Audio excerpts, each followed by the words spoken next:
Hello, everyone. My name is Dr. Justin Bayarjon, and I am Dr. VR. For this episode, the first episode of the year, I'm thrilled to welcome not one, but two incredible guests, Anna Weigel and Avi Winkler, the visionary creators behind the highly anticipated VR experience, Human Within, that is set to release on January 9th of this year. So, developed by the innovative team at Signal Space Lab, a studio based in Montreal, Canada, where I'm from, known for redefining interactive storytelling and immersive experiences. Human Within is an ambitious project, to say the least, that really blends live action footage, interactive 3D spaces, and choice driven narratives to craft a very emotional and thought provoking journey for users. So, at its core, Human Within dives into themes of identity, connection, and the influence of technology on our humanity while inviting players to make meaningful choices that shape their journey as they move forward with the narrative. So, with a unique mix of gamified interactions and cinematic storytelling, the experience pushes the boundaries of what's possible in VR. So, in today's episode, we'll uncover the creative and technical challenges behind Human Within, the collaborative dynamic between Anna and Avi, and how their previous work influenced this very ambitious project. So we'll explore how the complexities of balancing interactivity with emotional storytelling in such a multifaceted experience. Anna and Avi, welcome to Dr. VR. Thank you. Great to be here. Thanks for Oh, it's a having pleasure us. to have you. Before we dive into the heart of Human Within, could each of you briefly introduce yourselves and share a bit about your background? What led you to immersive storytelling, and how did your journey bring you to this collaboration? I guess I'll go first. My name Yeah, is Avi please. Winkler. I'm creative director at Signal Space Lab, and I have been in the video game industry for a little over 20 years. I started my career as an illustrator in traditional animation for children's TV shows. So I have a background in art. And my first job in the video game industry was working for Behavior Interactive as an art director. And I worked on a couple of kids' games as an art director, focusing on the visuals of the game and the character designs and things like that. And eventually I was working with such talented artists at the studio, and I felt like the quality of their work was far beyond what I could do as an artist. And I felt like I had more to offer the company as a game designer. So I switched my efforts over to game design and worked on games like Wet and The Ant Bully, and several other children's based games. Wet wasn't a children's based game, but it was the first mature title that the studio was working on. And I developed a background in game design and level design, because back in Behavior days, there wasn't necessarily the early days of Behavior. There wasn't necessarily specialized roles. Like everybody wore multiple hats. And then eventually I shifted my efforts over to narrative design when I moved over to Eidos Montreal. And I worked on Thief and Deus Ex Mankind Divided. And those projects brought in new things for me to develop. Every time I work on a project, I always look for something new to learn and gain skills in. So Thief brought in stealth gameplay and all of the mechanics and dialogue and narrative related to sneaking around and being discovered and having to deal with guards. Mankind Divided brought about branching narrative and choice dialogue and choice gameplay. Eventually, I shifted over to, still in narrative, but shifted over to work at the Coalition on Gears of War 5. The project was looking for a narrative designer that had experience in branching storylines.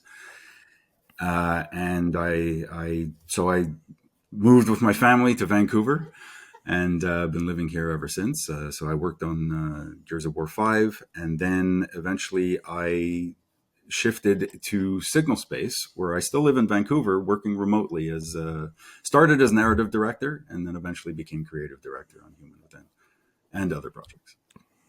Amazing. Great projects that you worked on. Very, very impressive. So Anna?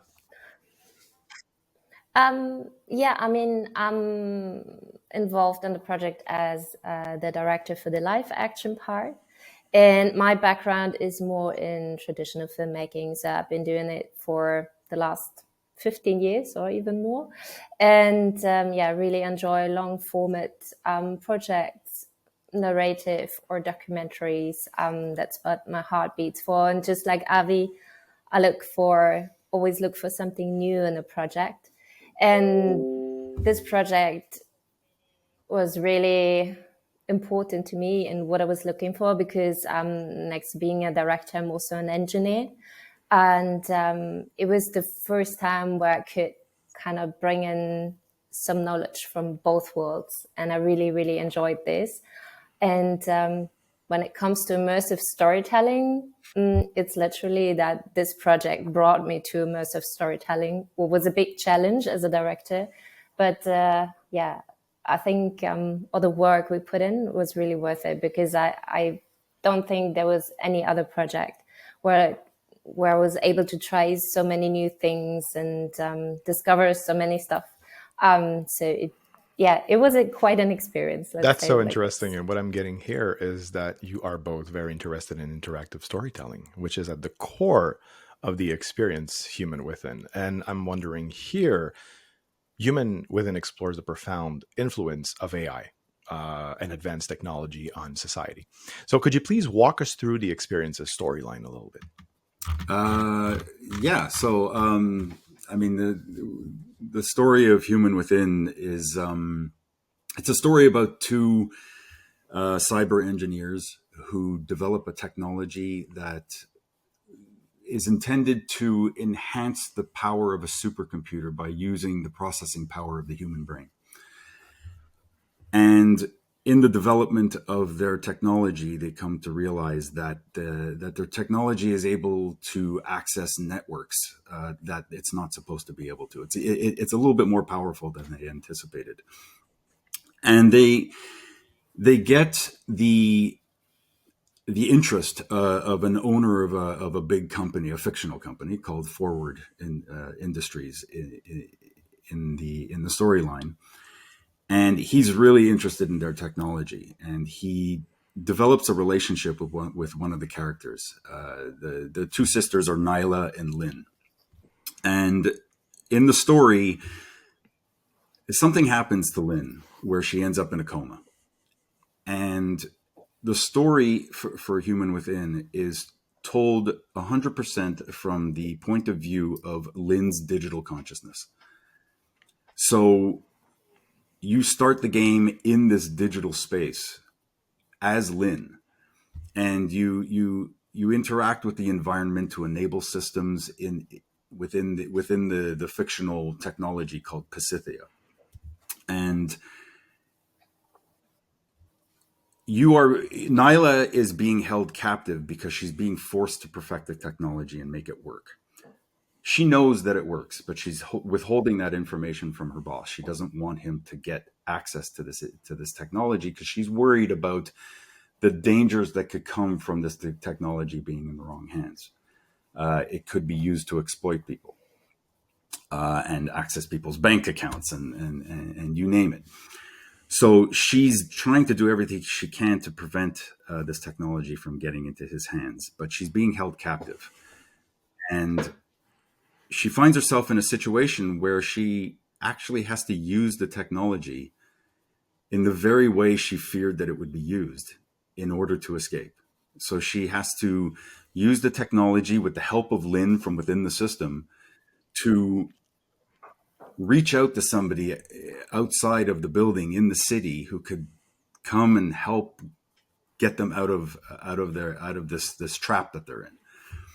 And then, so the story is told in kind of two time periods. There's the current day time, which runs not 100% in real time, but almost in real time, Mm-hmm. where it's about trying to reach out for help and upgrading the system so that new things can be possible. And then there are flashback moments. So every now and then the system will overload and you'll experience a flashback from Lynn's past. And these flashbacks are where the choice mechanics come into play. You make choices to determine what happened in the past, and the combination of these choices that you make in the past influence how the characters react to these choices in the future. Not future, but at the end of the game is what I mean. There's a lot going There's on. a lot going on, so it's a really exciting story, and like you said, ambitious. It's very ambitious. And Yeah. honestly, it is so ambitious that I was wondering what inspired you to delve into these themes, and also how did it shape the narrative of Human Within? Well, our goal was to tell a story about technology using technology, and in this case, that Mhm. technology was VR. We also, look to older movies like Lawnmower Man, and even more recent For history sure. movies like Transcendence. It's probably more years old than I care to admit at this point, but time is advancing. What can you do? Transcendence that went out that went under the radar when It it did, came out. it I did, and remember. it touched upon the consciousness being in the digital space, which so we drew a lot of inspiration from that film. And you also just living in a time when new technology is being developed at an exponential rate with each passing year. Like things are happening so fast, and with the rapid development of AI over the last few years, just is incredible but scary at the same time.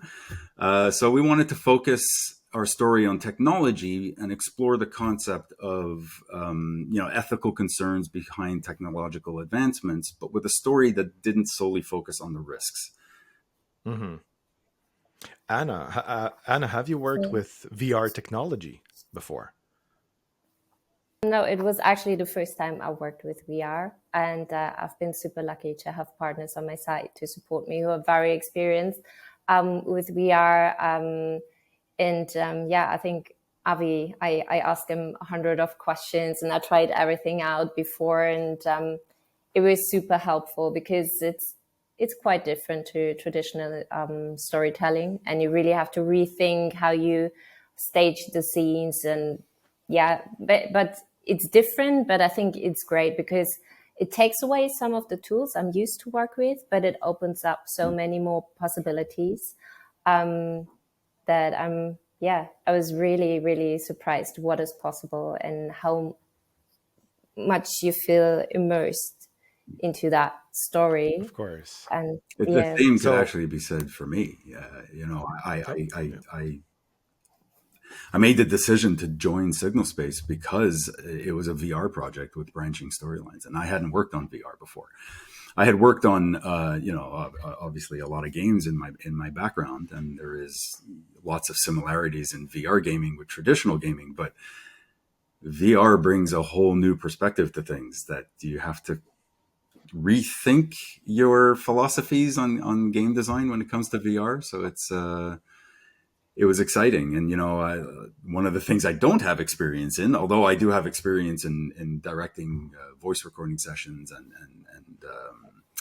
motion capture sessions, I've never worked with live action before. So collaborating with Anne was fantastic because, she said she learned a lot from me, asked a lot of questions, and I did the same to her. So it was good. That's great to hear. And like you all mentioned, both of you, a lot of technology going on.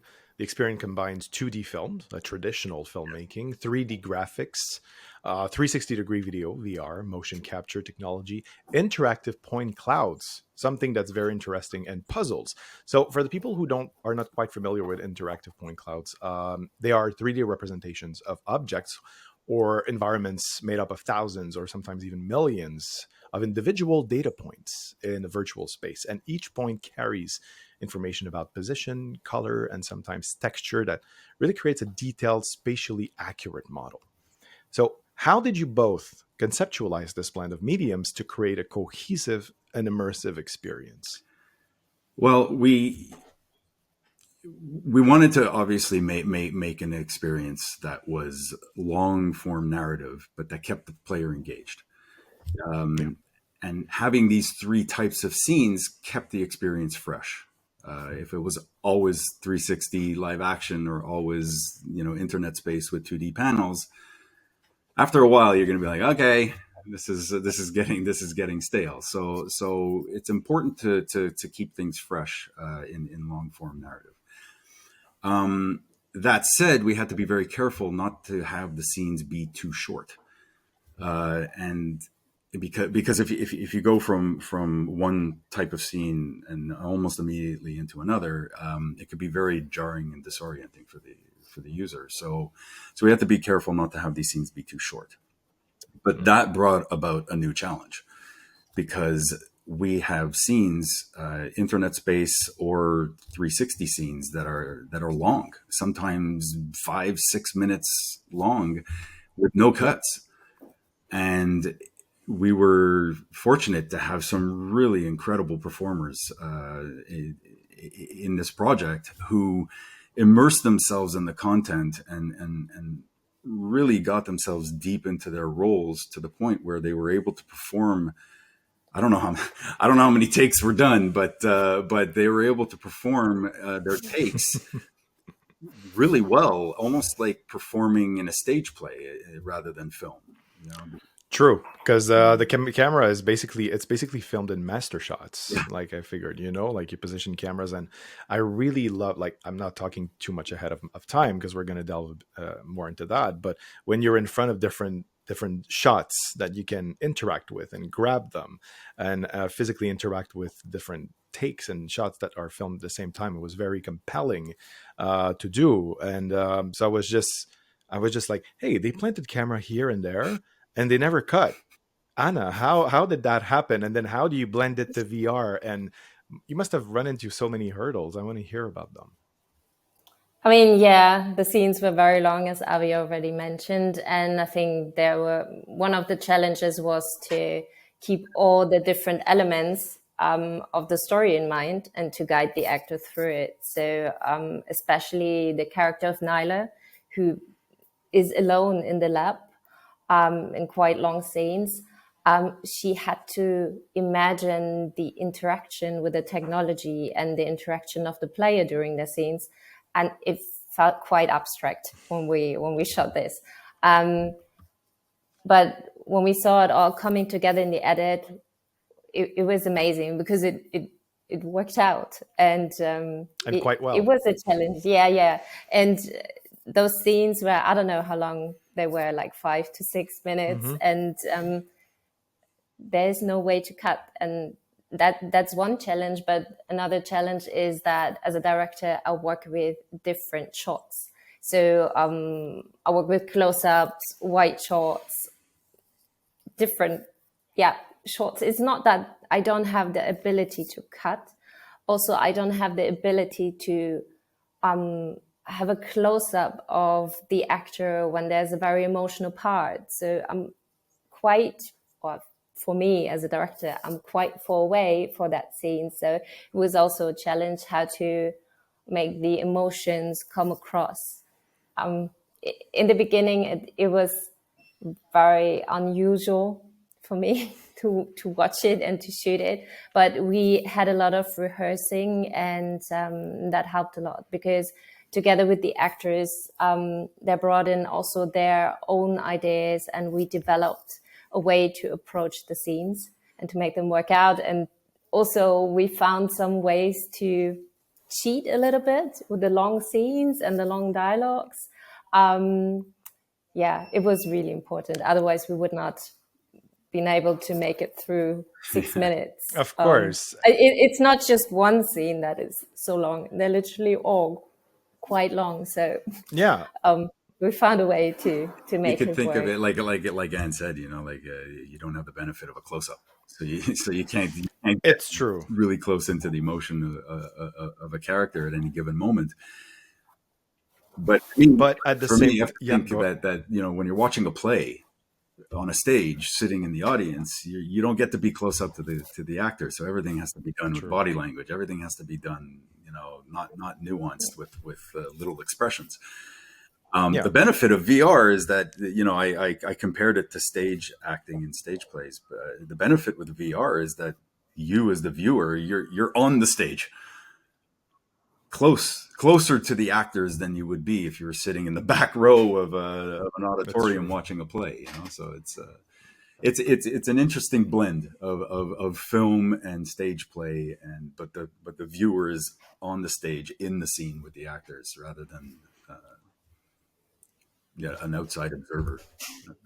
True. There's this moment in Human Within where I felt like almost a director myself. Not to take away your title, Anna, but No, don't worry. yeah, there's this moment where you're in touch with the multiple visual styles of the game, and that, in my opinion, balances well interactivity and storytelling.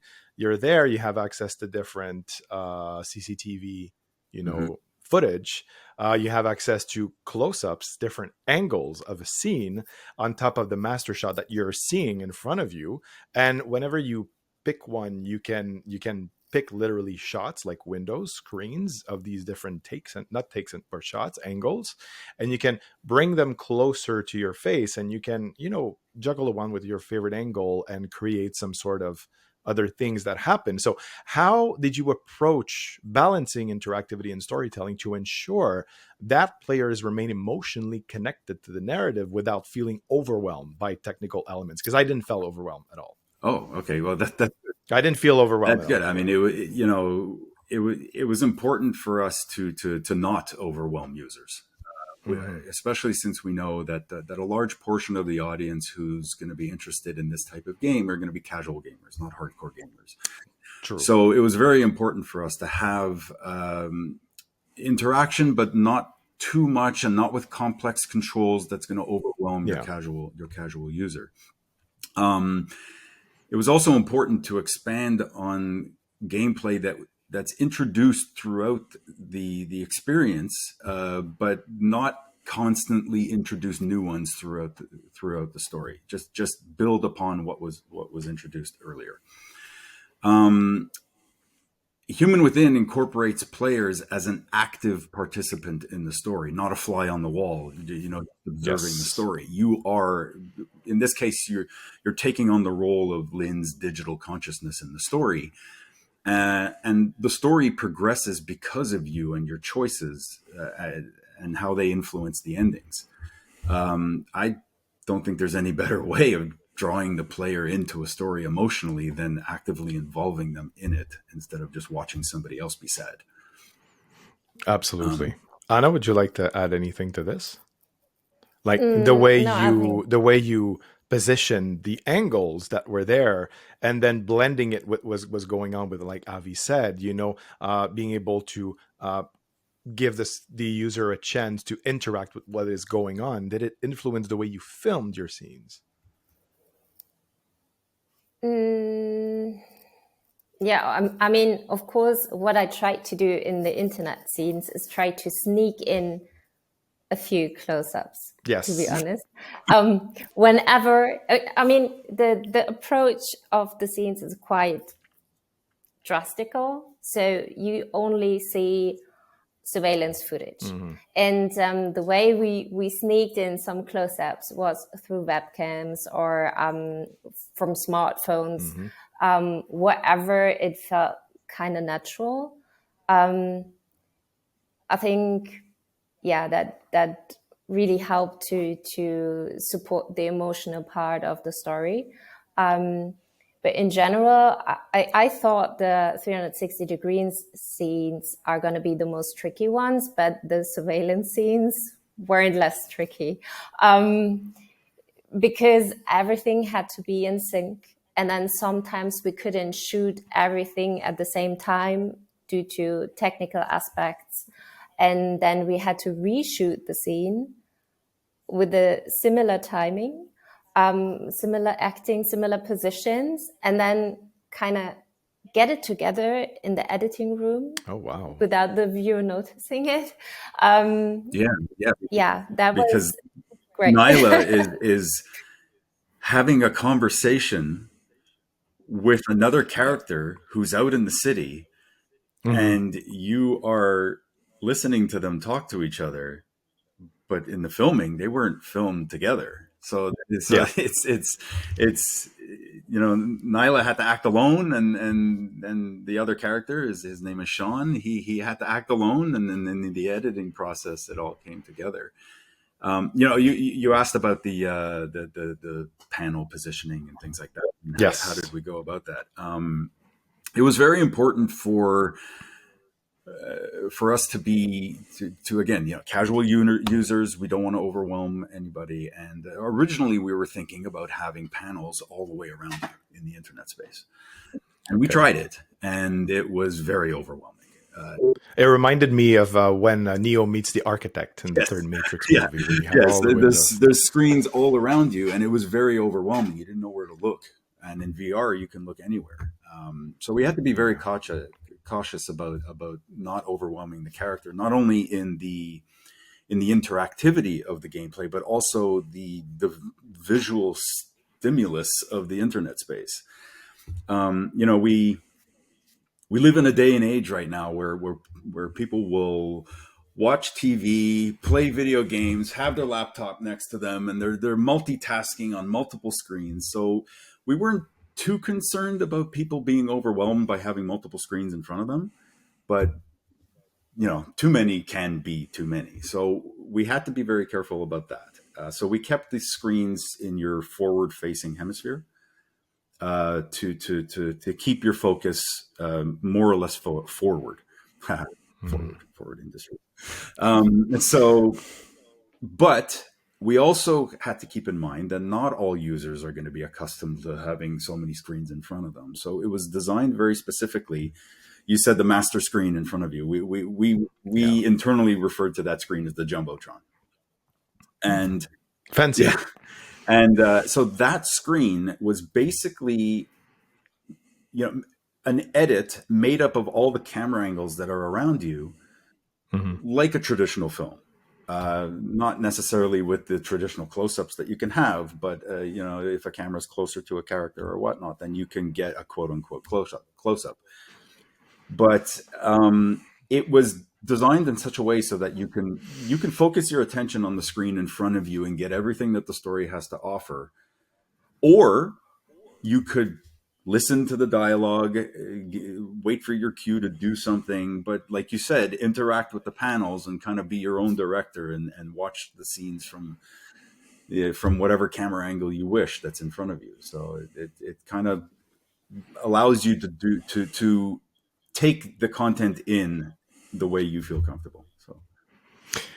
So balancing freedom of action and choice in a VR experience is something that is very close to my heart, because as I've been able to observe during my doctoral research on the subject, because I wrote my dissertation about this, and I basically refer to this user as a spectator.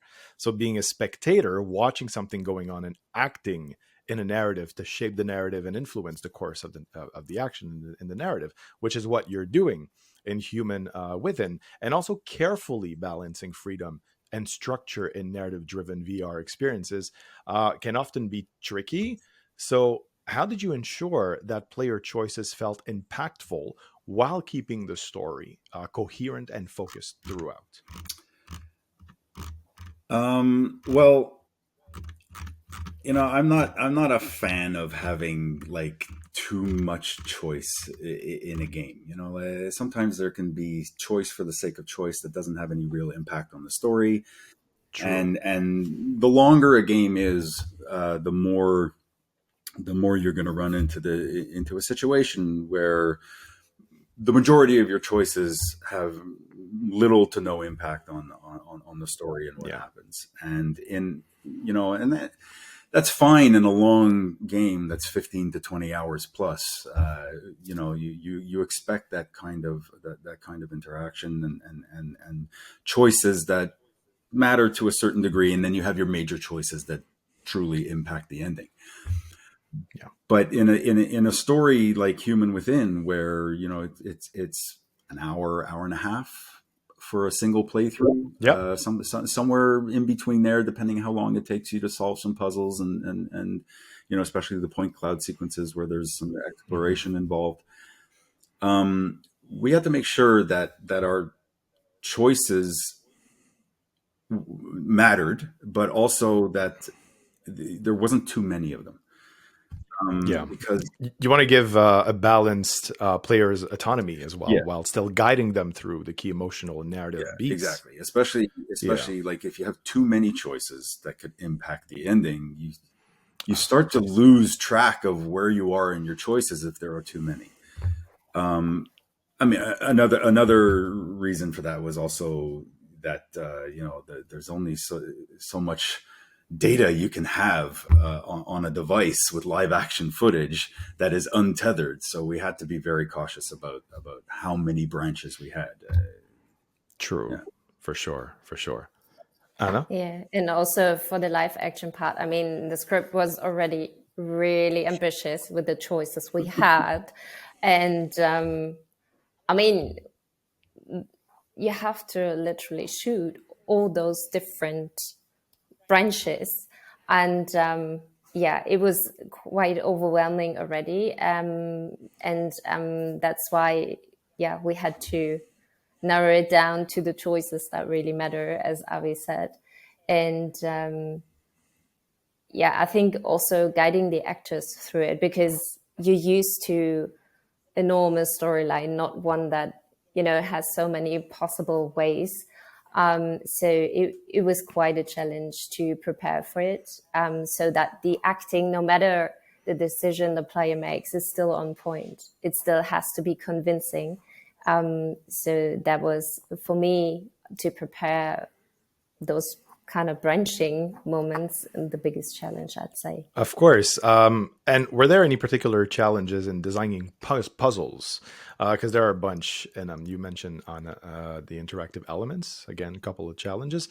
So were there any of them that didn't disrupt the emotional flow of the narrative, but that still gave you a fair share of challenge? Well, Mm, if you have something you want to say, Anne, then go ahead. I'll answer. mm, I mean, I think when we saw the first edit of the scenes, it became very clear how the scene flows and if the interactive elements work well where they are. And what I really liked about this project is that no one ever insisted that those interactive elements are the way and exactly at the place where they were scripted, but Yeah. it was always about, do they help tell the Mhm. story? And I think that was the most important parts. We literally took what worked for our story from both worlds, filmmaking and games, and yeah, tried to really focus on the action. So something that really caught my attention and I loved was at the very end of the game, once I was finished. You had this sort of map, where you see all the choices you made and all the possible choice that could have happened. I'm not going to say which one was mine or anything like that, but Avi, you mentioned Jumbotron, Yes. and that's what gave me an idea of basically what you folks worked on during that specific development Mhm. time. So, did you use any particular narrative design frameworks to map out the branching paths and consequences of player decisions?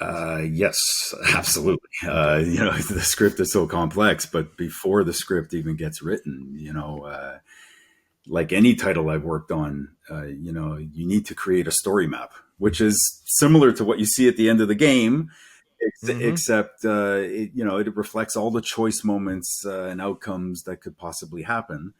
And each scene is broken down into detailed a blueprint, if you will, with bullet point form that really maps out every detail of the scene before any script writing begins.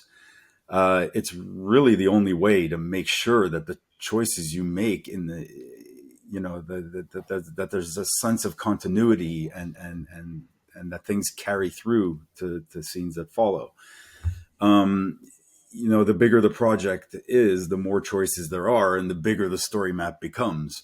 Like I mentioned before, 15 to 20 hours plus game, your story map before writing scripts is going to be massive.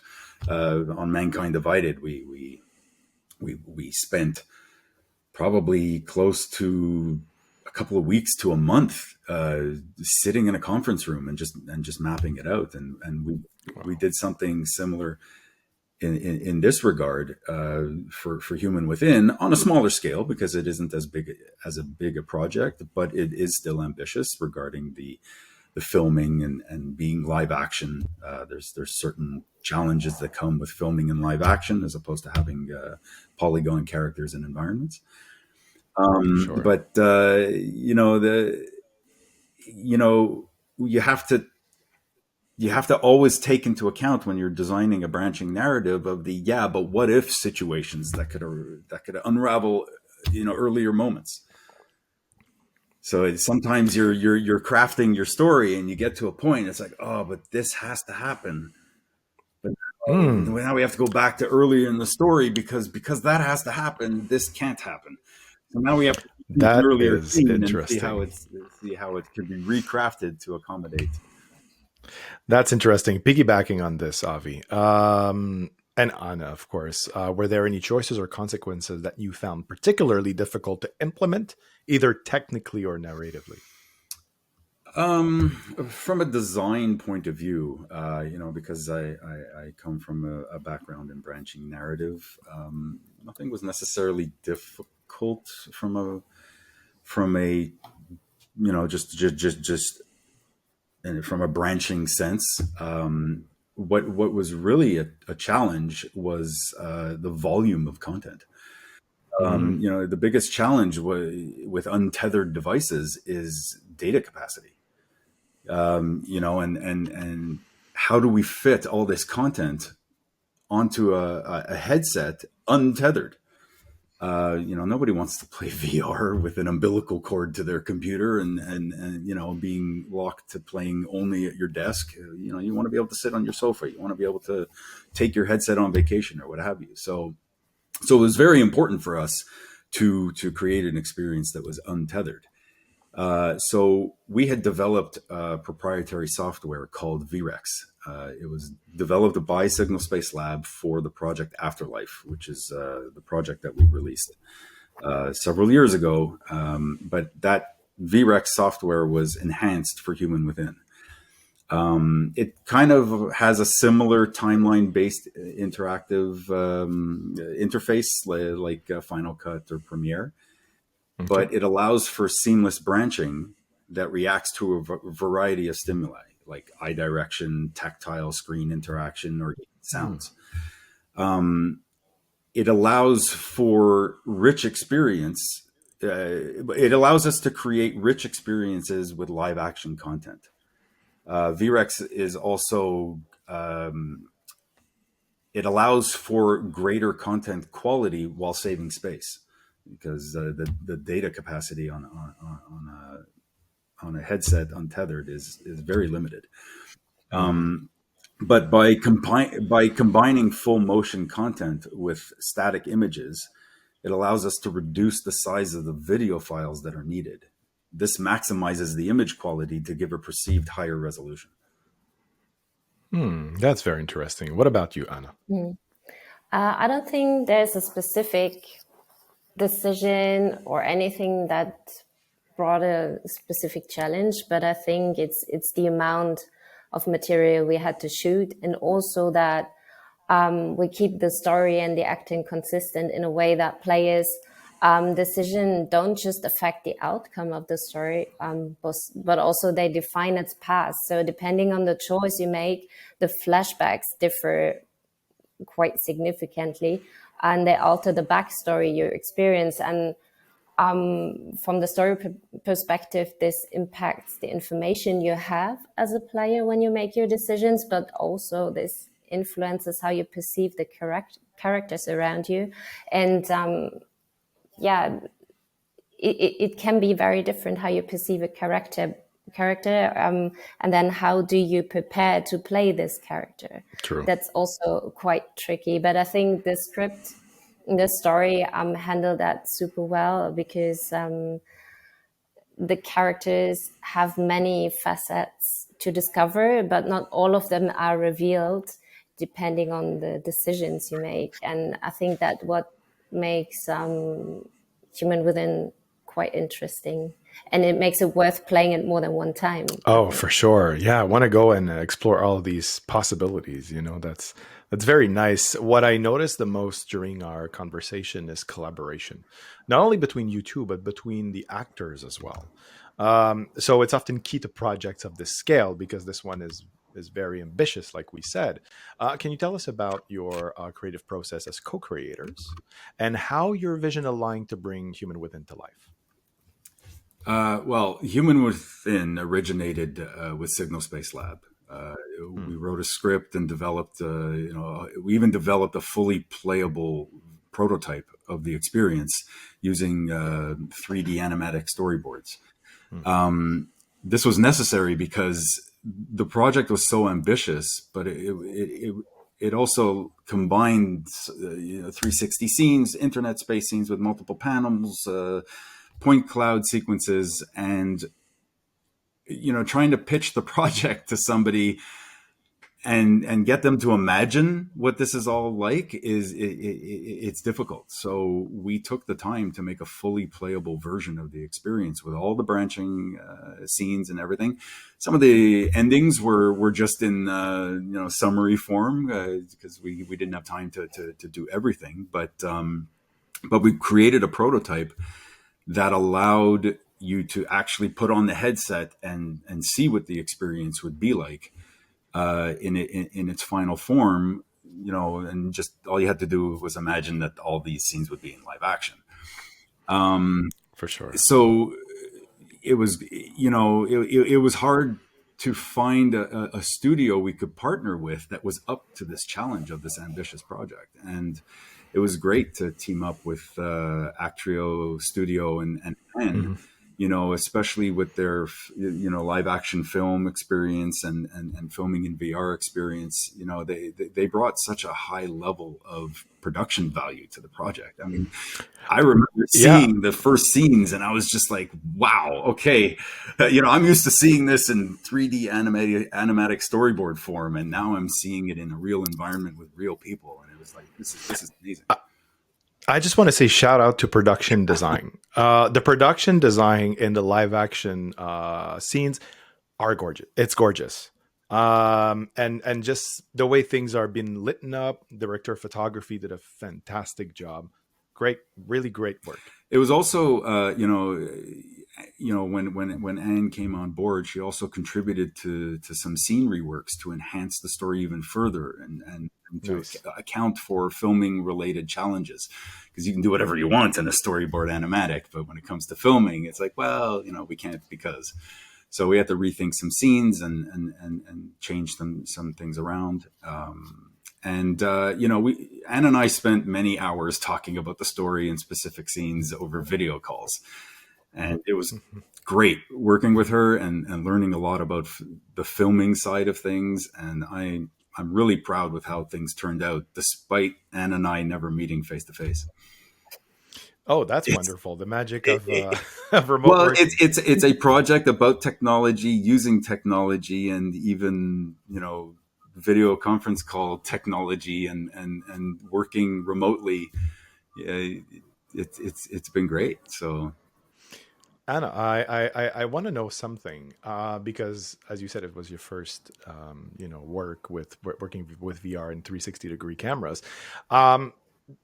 Rules like filming rules, like the 180 rule, doesn't exist in VR. How do you rewrite filmmaking when working for the first time in VR? And also for a VR experience that involves gamification. Why do I always get the tricky questions? We literally had to try things out. That's how we worked. I mean, we took the camera we had and then rehearsed with the camera. Not even with the actors, even before we did that, just to see how things work out. You can imagine things, but it might not work. So you actually have to try it out and see if what you imagine actually works. And it took a lot of preparation. But I've been super lucky to have people on board, especially the art department, who are also very experienced with VR, and the director of photography, who also tried every possibility out to make it work. And I think it really paid off. It's the small things that, for example, for the art department and director of photography, you can't use like normal lighting rigs we normally use, because there's no place to hide, and it wouldn't really work. So they had to plan beforehand, how can we bring in the light into the scene, how can we build it into the set. Wow. To make it work. And I think it's those little details that really paid off. And when you mentioned the art department, it's also a lot of work those guys and me we put in there to better understand what that kind of fictional technology in Human Within is capable of, and how it might actually look like. So we delved deep into current research on brain-computer interfaces, and this, for example, really helped us to understand the technology and what the world of Human Within could look like from the filmmaking perspective. And we wanted the technology to feel plausible, but still leave room for imagination. And I think all this research and all those little details that were put into art department, lighting, costumes, really helped to understand the world of Human Within, not only for the actors, but also for me as a director. It really helped. For sure. One of the things that we also knew going into this project that was going to be a challenge was related to the branching in VR. VR experiences, at least the ones that I've seen and researched, there's never really any cutting during a scene from one camera position in the room to another.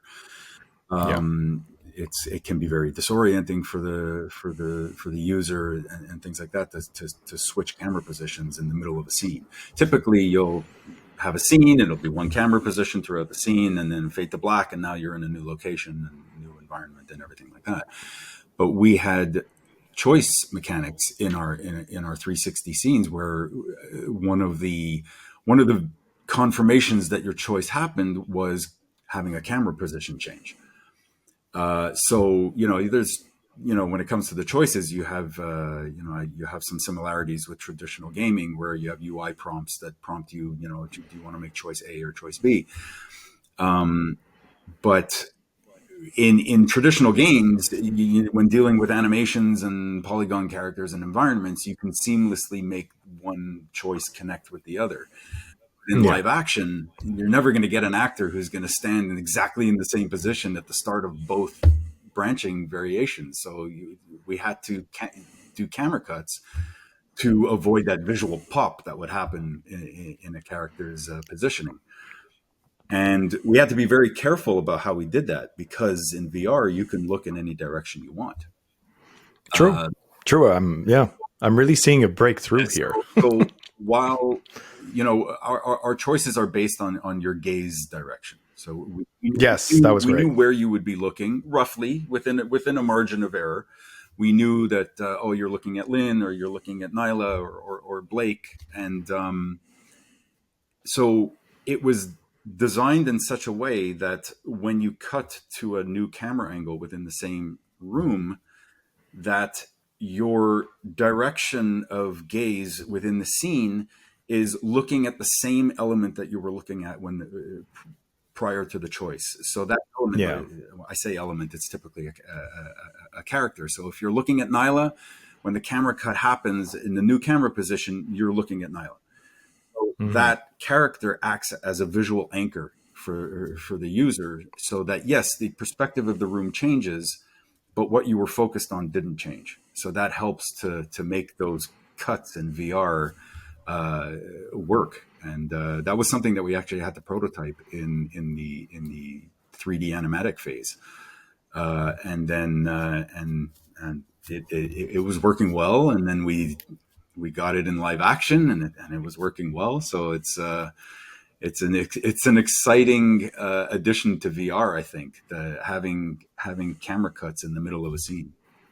Yeah. And what I've been able to notice since the beginning of our conversation is how immersive storytelling is growing rapidly. I mean, I've heard so many breakthroughs in our interview. I think it's wonderful. And I'm wondering, what do you think sets Human Within apart from other narrative VR experiences? The biggest thing is, well, there's two. There's the different types of scenes as we discussed earlier, but I think one of the biggest things that sets it apart is the player's involvement in the story, and you're not just an observer. You have characters like Nyla who talks directly to you.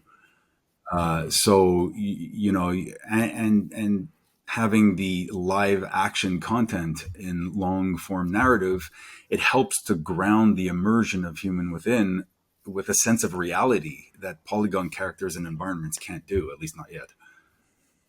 You're a spectator. Yeah. Anna, anything else? No, I think Avi said it perfectly. I don't have anything to add. So, with the evolving landscape of XR storytelling, where do you see Human Within fitting in? And how do you envision the future of interactive narrative experience? Well, choice and consequence in media has been around for a long time. You know, I remember reading choose your own adventure novels as a kid. I always found them more engaging than linear stories. And RPG games with choices that impact the story and gameplay opportunities have been around for decades. You know, so interactive fiction immerses the user in the story in a way that traditional gaming can only do to a certain extent. And by that, I mean VR. So the future of immersive media lies in bringing the users into the story in ways that only VR can. So totally. Human Within aims to do that with long form storytelling. And this approach is not only limited to fictional content, it can be used to enhance interactive instructional videos and even guided tours where you can choose what you want to do, and the tour guide will react to your choices and move the tour along accordingly. I like that comparison. I'll remember that. For sure. So if you could leave players with one key reflection or emotional impact from Human Within, what would it be? Well, technology can be both amazing and scary at the same time. You know, it could help speed up things like detecting illnesses way earlier than they could in the past. But we still have yet to truly know the impact of that something like smartphones has on us in the long run. You know, there's good and bad in everything. The fictional data, the fictional. The fictional technology in Human Within straddles the line between being unbelievably dangerous and profoundly helpful.